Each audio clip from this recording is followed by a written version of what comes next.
It's been a minute, guys.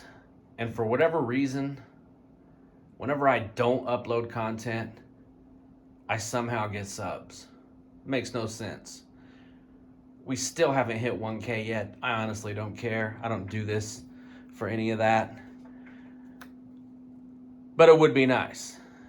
Anyway, wanted to come with you. This isn't a setup update or anything like that. I know you guys are probably sick of my setup videos, but I am going to tell you about one of the upgrades which you are looking at right now. Most of you guys already know we upgraded to the 3900X for our CPU, and we got the B550F Strix gaming motherboard.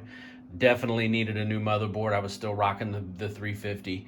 Obviously, we still got the 2070 Super in there, which can't get a GPU right now to save my life. I refuse to pay 3 times what they're worth. I think that's just absolutely stupid. So we're still rocking the 2070 Super. This is my other obsession, guys, sneakers. Most of you guys already know that I'm a big sneakerhead. Have been since I was a kid. Got a video up when I went and picked up the Jordan 4 on the channel.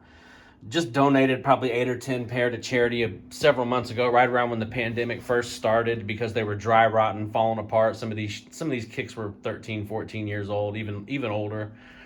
And they were just deteriorating. So we let those go to people who actually could probably get some more use out of them. But anyway, decided to pick up a monitor probably about 3 months ago. I ended up buying a Predator. It was a 27-inch Predator, G-Sync, all that shit.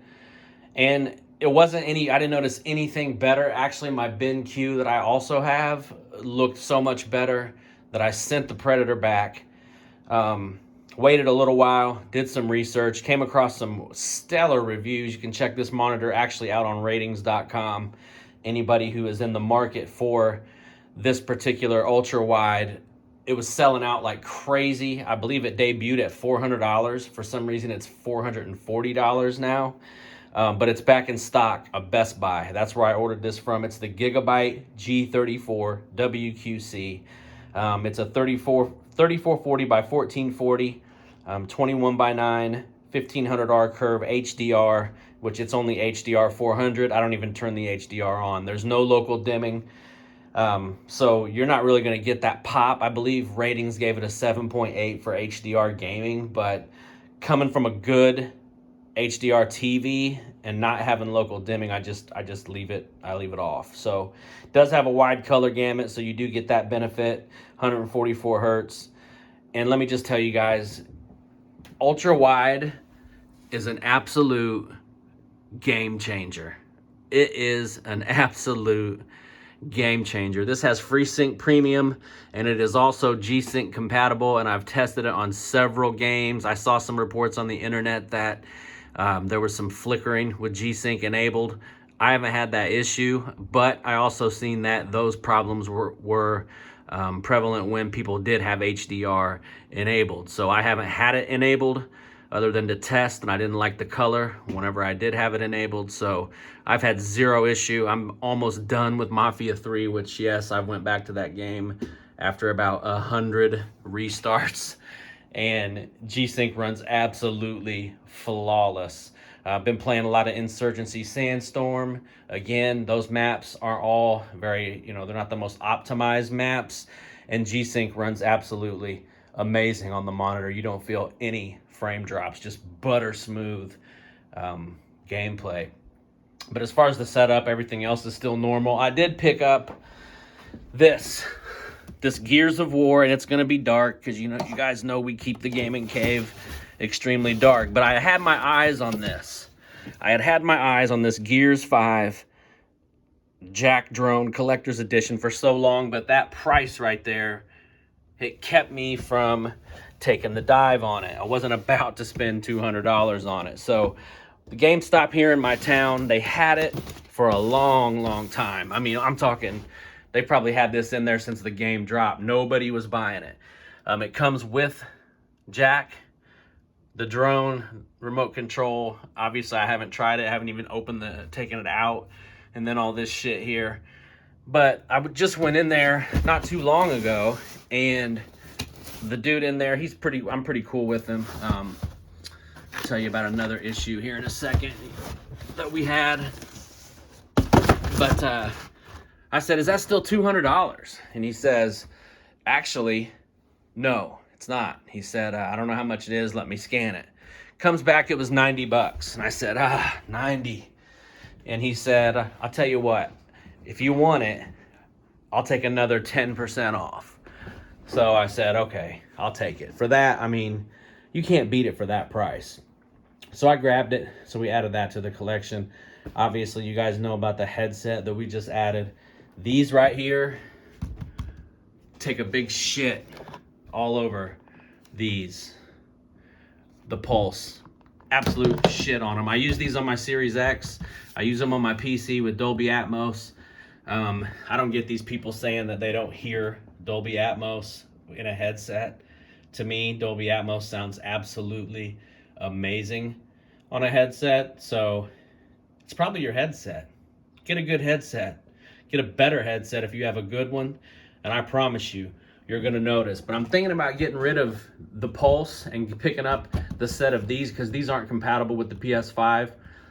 I'm thinking about getting the ones that are compatible with the PS5 and then throwing these on eBay or doing a giveaway. I would even give these Pulse, this Pulse set away. Not that it's a bad headset. It is good, but they're poorly made. From what I can see, there's no adjustment. You can't adjust them. They just feel cheap, kind of like Sony's last edition headsets. Remember the PS4 headset that came out and it constantly snapped up here? I know some of you guys had those snap up there at the top, snap right in half. These feel like they could break at any second. They're not, I mean, they're, as far as the sound quality, they're decent, but they're very poorly made, very cheap, in my personal opinion. Which brings us to this, the DualShock 4. The DualSense. Let me tell you something, guys. A lot of people will tell you that the DualShock 4 is the greatest PlayStation controller ever made. I beg to differ. The best PlayStation controller is easily the DualSense as far as features. I don't understand why anyone would turn off the haptic. I get it. I guess some of you don't like that sort of thing, but to me, it helps with the immersion in games. I leave mine on and I crank it up. It's on full blast, so I get all the benefit. Now, this is not my launch controller. If you guys remember a while back, there was a report saying that these controllers were rated at like 433 hours or something like that of playtime before they just completely take a shit. Well, I'm playing Battlefield on PS5, which, let me tell you right now, Battlefield 5 on the PS5 is awesome. It does look better on the Series X, but it's a more consistent, smooth 60 on the PS5, so that's where I put a lot of time in. I'm sitting there playing, and I notice that my right trigger goes completely down. It goes completely, it's so loose that there's a dude crouched, thought he was creeping, and I'm sneaking up behind him, and I'm getting ready to sneak attack him and just take him out, and my thumb or my finger barely touches the trigger and fires my gun. He turns around and kills me.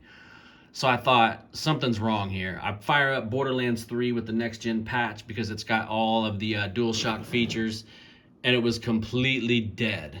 It worked, but it had no feedback, no kind of nothing. All the guns felt the same, and when you flicked it, it just had zero resistance. Now, the cool thing is, once again, shout out to my manager at my GameStop for being so cool. He let me bring it in, swapped it out, gave me a brand new one for nothing in the box. He didn't give me a refurbed or anything like that. It was brand new. And I paid $10 for the warranty, the GameStop warranty that they always try and sell you on, that I always turn down. And that way, once this one breaks, who knows, it could be 3 months from now, it could be next week. Once this one breaks, I can just keep swapping them out for brand new ones. At first, I walk in and I didn't have my old one with me, and he says, "You didn't bring the old one." I said, "No, just go ahead and give me the new one. I'll pay for it." He said, "Man, I'll switch it out for you. It won't cost you anything." So we went ahead and just swapped it out, and I thought that was pretty dope. But anyway, be careful with them, guys.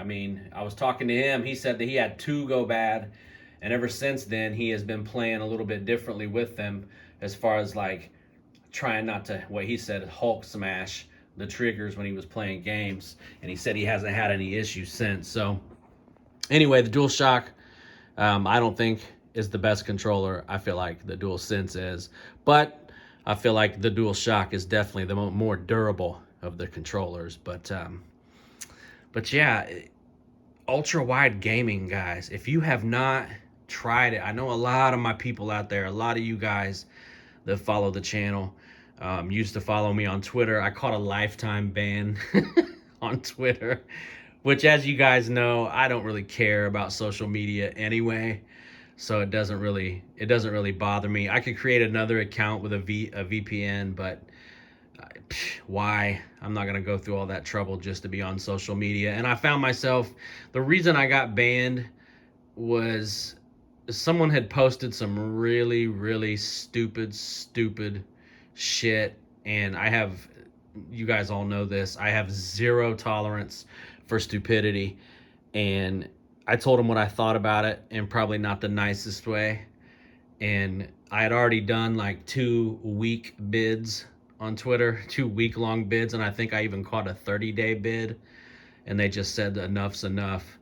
The jury convicted me and gave me a Twitter lifetime sentence. So social media days are probably over for me, except for here on YouTube, which is perfectly fine with me.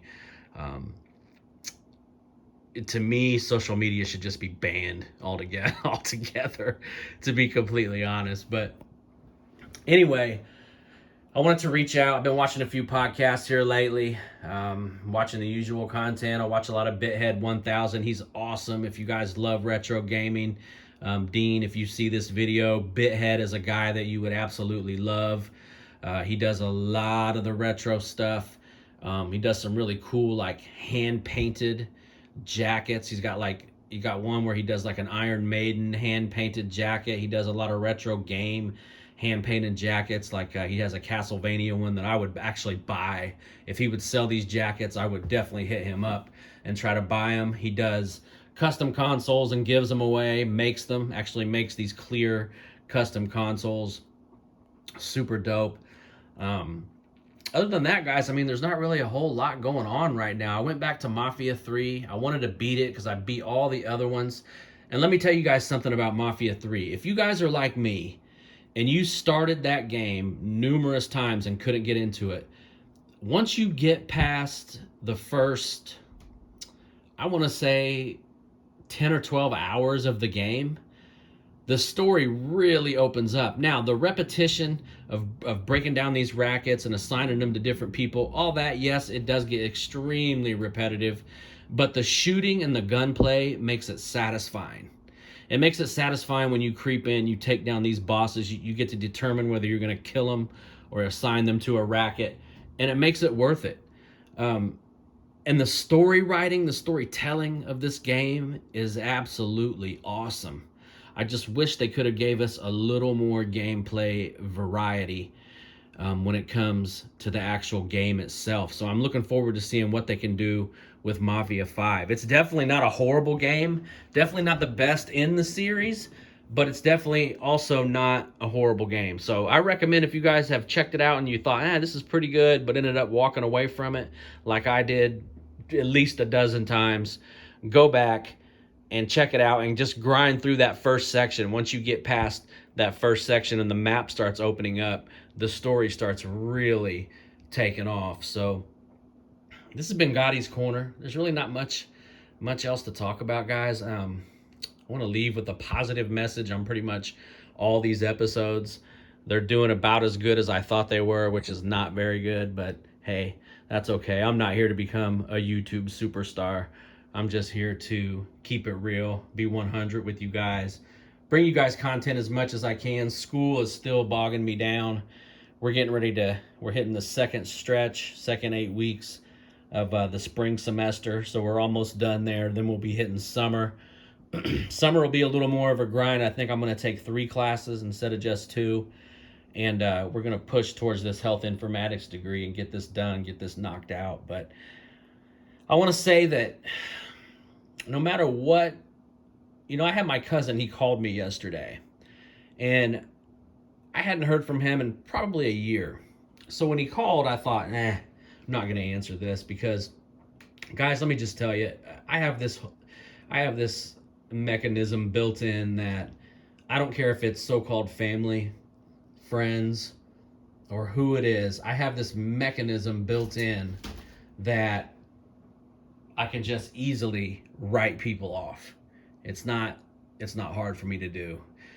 Anyway, he calls, and I've never had any reason to do him that way, but I just never hear from him. So his name pops up, I don't answer. And then I'm sitting here and I'm thinking, you know what? I need to give him a call back. Why would I not answer his call, but yet be forced into conversation with relatives that I don't even want to speak to? So I call him back, and he's having a few things going on in his life, and he's asking my opinion. And I want to tell you guys the same thing that I told him. You get one life. Okay? When I went back to school, it was a huge decision because my girl had just graduated nursing school. It was right before the pandemic hit, and I was sick of breaking my back at the job that I was doing. I had just helped to build a 190-unit apartment complex. I'm talking dealing with contractors, the whole 9 yards, dealing with contractors, planting trees. I think I hand planted, me and another guy with a bobcat, obviously, but we did a whole lot of shoveling. It was over 350 trees. Put all the signs in the ground, all this kind of thing. I'm getting too old for it, guys.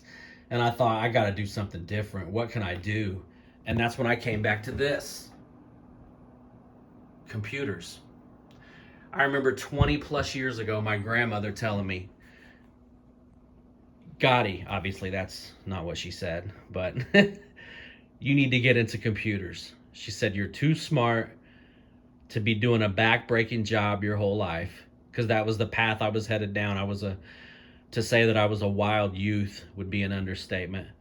I didn't do anything bad. I wasn't in trouble or arrested or anything like that, but I was just hanging out, doing my thing with the wrong crowd and all this sort of thing. And she's seen it, and I didn't listen to her back then.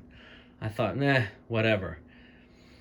So I'm sitting there in my shop one day, and it hits me. I'm like, you know what? She's right. I love building computers. I love learning about the technology of PCs and software and all this kind of thing. So I decided to take the plunge. And it was the best decision I ever made. So what I told him was, sometimes your mind can lead you the wrong way, right? You can overthink yourself into a jam. You can overthink yourself into making bad decisions or not making, accurate decisions. But your intuition and your gut will never steer you wrong. So if your intuition is telling you, hey, this person's foul, or hey, I need to do this, or hey, I'm not quite doing this right, I could be better, could be a better father, I could be a better, husband, whatever it is, listen to it, guys. And that's what I told him. I don't want to go into what he was asking for information or advice about, but I told him, man, I said, follow your gut. Whatever your gut is telling you, do it. And that's the message I have for you guys here at the end of the show. Whatever your intuition is telling you, your gut 99% of the time is not going to steer you wrong. But your mind, you're working with about 50-50 odds when it comes to that. So we got Returnal coming out, guys. Enough of the sentimental shit, enough of the positive message. But we got Returnal coming out, so I want to finish out Mafia 3. I think I can finish that within the next couple days. And then when Returnal comes out, we'll try and hit up some streams and converse with a lot of you guys. I know I don't upload like I should, and I appreciate those of you who have stuck with me and who have subbed anyways. Even with the lack of content, I appreciate it. I've actually gained subs with the lack of content. Again, it makes absolutely no sense. I think we're almost to 700, so we'll be hitting that 300 or that 1,000 mark hopefully pretty soon. So I'm gonna let you guys go. Chime off in the comment section. Let me know what you think if you have an ultra wide. I promise you guys, if you buy this monitor, You will absolutely love it. This is easily the best monitor I've ever owned, and I can truly say that I understand now why the PC elitists just talk up ultra-wide gaming the way they do. It's absolutely a game-changing experience. So I'm gonna let you guys go. This has been Gotti's Corner. Time off in the comment section, and I'm gonna talk to you guys later. Peace.